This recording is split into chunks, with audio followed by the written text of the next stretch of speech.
Praise the lord. మన ప్రభువును రక్షకుడైన యేసుక్రీస్తు నామములో దేవుని బిడ్డలందరికీ వందనాలు. ఈ దినమంతయు దేవుని సన్నిధి మనకు తోడుగా ఉండునుగాక. ఈ దినపు యేసయ్య జీవపు మాట అపోస్తలుడు పౌలు గారు కొరింథీ సంఘానికి రాసిన మొదటి పత్రిక 1వ అధ్యాయము 9వ వాక్యాన్ని చదువుకుందాము. మన ప్రభు అయిన యేసుక్రీస్తు అను తన కుమారుని సహవాసమునకు మిమ్మును పిలిచిన దేవుడు నమ్మదగినవాడు. ప్రియ దేవుని బిడ్డలారా, మనం ఎప్పుడైతే యేసుక్రీస్తు రక్తము చేత కడగబడి ఉన్నామో ఆనాటి నుండి మన సహవాసము ఆయనతోనే చేయాలి. బాప్తిసం పొందక మునుపు మన సహవాసము లోకములో ఉన్న క్రియలతో మనం సహవాసం చేసి ఉన్నాము. ఎప్పుడైతే యేసుక్రీస్తు రక్తం చేత మనం కడగబడి ఉన్నామో ఆనాటి నుండి ప్రభు వచ్చేంత వరకు, మనము ఆయన చెంతకు వెళ్ళేంత వరకు యేసుక్రీస్తుతో మనం సహవాసం చేయాలి. ఈ లోకములో అనేక విధాలుగా సహవాసాలు ఉన్నాయి. ఈ లోకముతో మనం సహవాసం చేయకూడదు. ఈ లోకముతో మనం సహవాసం చేసినప్పుడు అది దేవునికి వైరమని లేఖనం సెలవిస్తూ ఉంది. కనుక మన సహవాసము ప్రభు యేసుక్రీస్తుతో ఉండాలి. ఎందుకు? ఆయనతో సహవాసము చేసినప్పుడు మనకు సమాధానము కలుగుతుంది. మనము సమాధానంగా జీవించగలుగుతాము. మన మనసుకు సమాధానం ఉంటుంది, మన ఆలోచనలకు సమాధానం ఉంటుంది.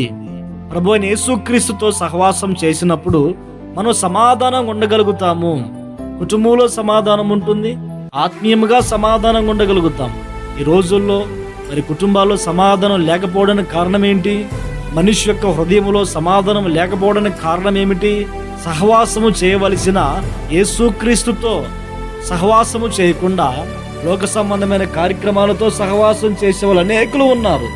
అన్యుల సహవాసం చేసి ఆత్మీయ జీవితాన్ని పోగొట్టుకున్న వారు చాలా మంది ఉన్నారు.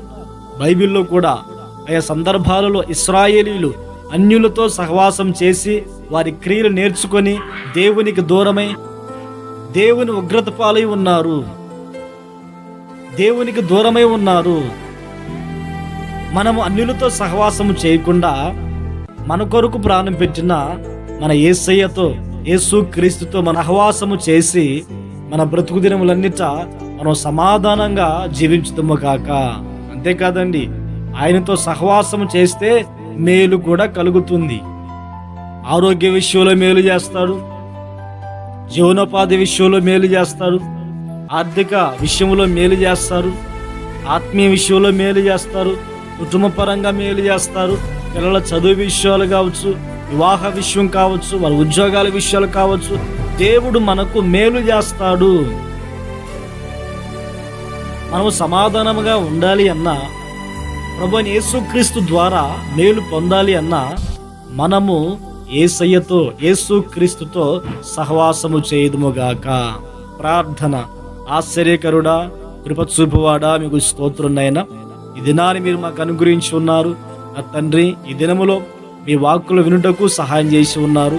నేను మీతో సహవాసం చేయాలని మీరు తెలియజేసి ఉండగా నా తండ్రి, మా బ్రతుకు దినములన్నిట మీతో సహవాసం చేసి సమాధానం పొందుకొని మీ ద్వారా మేలు పొందుకొని ఈ లోకంలో మీ కొరకు సాక్షులుగా బ్రతుకుటకు సహాయం అనుగ్రహించని ఈ ప్రార్థనలో ఏకీభవించిన మేమందరము కూడా మా బ్రతుకు దినములన్నిట మీతో సహవాసం చేసే ఆ మనసు ఇంకా మాకు అనుగ్రహించి మీరు ఆకడికి మమ్మల్ని సిద్ధపరిచి మహిమను పొందమని, దినమంతా మీ సన్నిధి మాకు తోడుగా ఉంచి సహాయమును దయచేయమని యేసు నామములో ప్రార్థించి అడిగి పొంది ఉన్నాము తండ్రి.